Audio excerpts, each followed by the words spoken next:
clap first once so we can synchronize everything.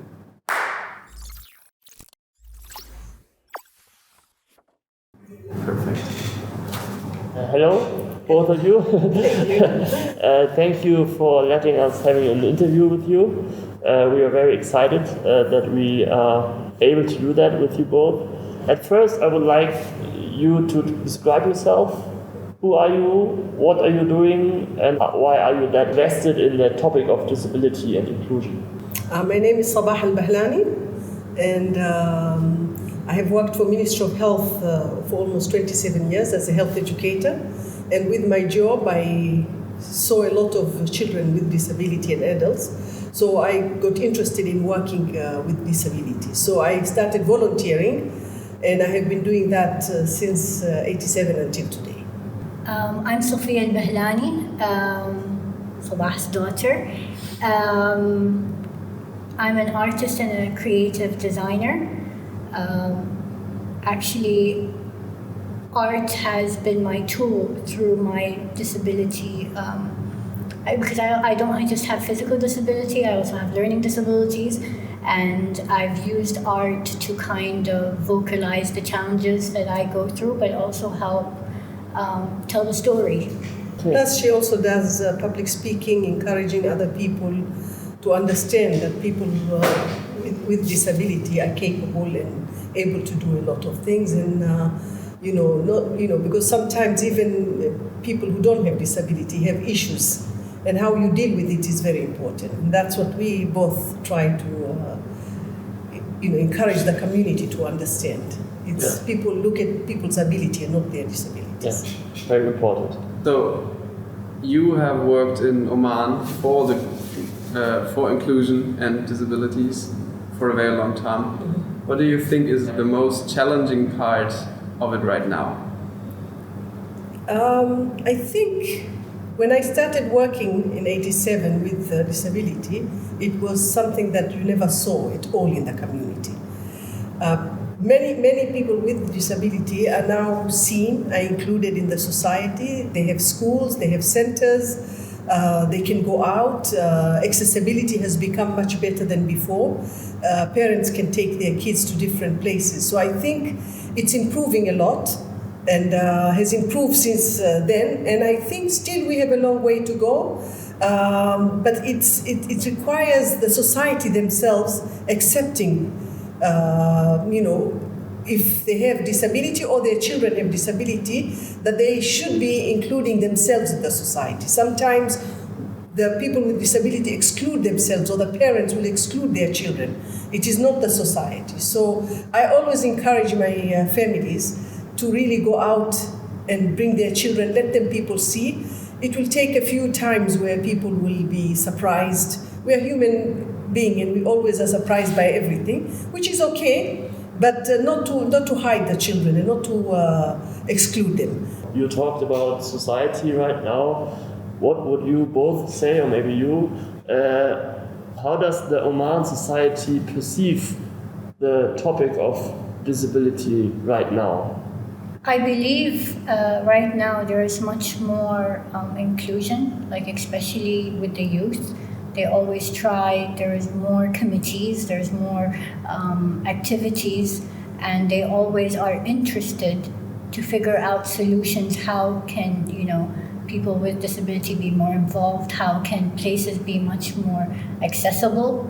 I mean, we're not there yet, but the fact that they're, thinking of these things and trying to include them, it's a huge progress.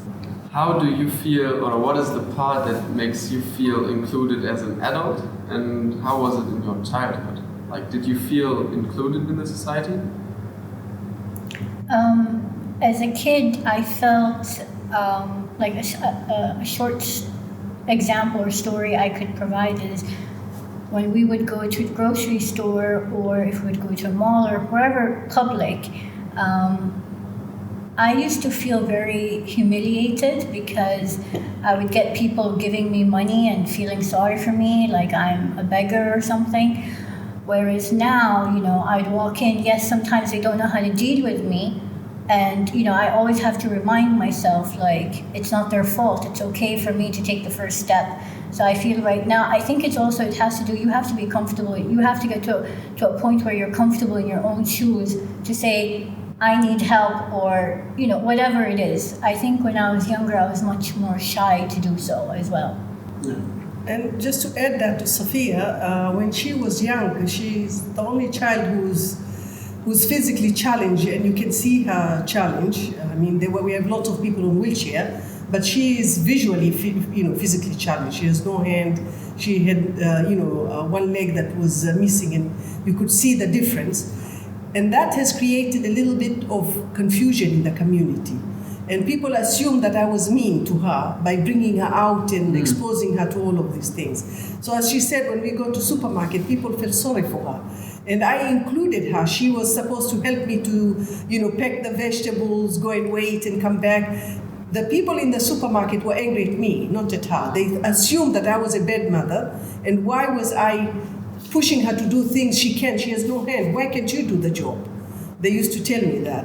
You should do this, not her. And they would come and try to help Safiya, and Safiya would refuse. She will take the bag and she'll go herself. But after 1 month of going to the same, because we lived in a neighborhood and we had only one shop, when we go to that shop, in the end, everybody knew who Safiya is and knew her capability. So they stopped, doing this. And I think that's what the society needs. I've got one more question, because in the TED talk, you both said it was very difficult to get into school.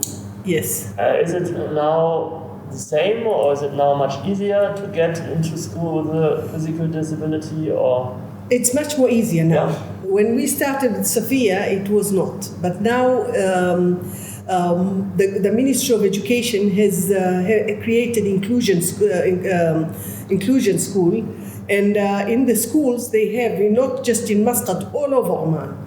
They have schools in each community. They have one school for people with, who are hearing impairment, and one school for people with mentally challenged. Because the other disability it's much more easier to, like physically challenged. It's much more easier, to go to school now.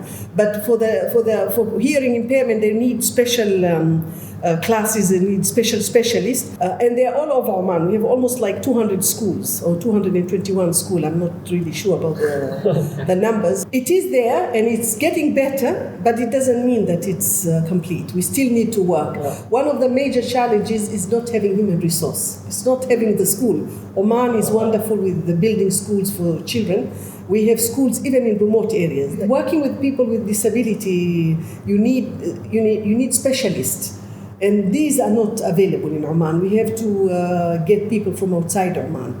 So now Oman has started training in universities here that will train speech therapists, occupational therapists, physiotherapists, and behavior psychologists to work with the children. We have psychology and physio, it's already existing, but speech and occupational is not existing. But this year is the first time that they have opened it. this year? Yes. Okay. So I'm hoping this is encouraging, and it shows you that the progress is going, even if it's sometimes slow in some areas, but in some area it's moving very fast. You talked about very positive developments about inclusion and disability in Oman, but you said also we are not done yet. No. So what are your both top wishes for the next 5 or 10 years? What should happen in Oman that the society is even getting more inclusive? For me, two things. I think we want to encourage our younger people in Oman to study in the field of human resource, because I think if you have human resources that are knowledgeable and are able to work with people with disability, things will change very fast. That's where we are lacking. Secondly, I think the laws that are there should also help in expediting these accomplishments. We should have laws that put resources, financial resources, human resources to help people with disability. I think if we do that, it will really, the progress will be much faster. I feel we have progressed, but I think if we have these two things, we'll be able to progress much faster than we are now. What's your wish? I have several wishes. That's okay, that's totally fine. The first wish, I would love to see more people with disability come up with different startups of their own businesses, and finding resources. Like, for example, I wear a prosthesis, and although it can be made in Oman, not all the parts are from Oman, and I feel like sometimes the leg is not meant for this weather condition, and it gets really challenging. If we can work with people who can create and innovate things, I think it would be much like for within this environment. It would be nice. And I also believe, like, for example, I am an artist, but I cannot physically make everything. And if we could find other people with disability that are capable of like, I feel like we need more of working as teams than just relying on outside resources all the time. So maybe in conclusion, what is your, maybe first you and then you, your view of a perfectly inclusive society? What would you like it to be? I think inclusive society for me is, first of all, parents accepting their children for who they are. It doesn't matter, whatever their ability is. Secondly, is the society including people with disability in all the activity and making it accessible for them. If we do these two things, I think we will be better off in this world. Yeah.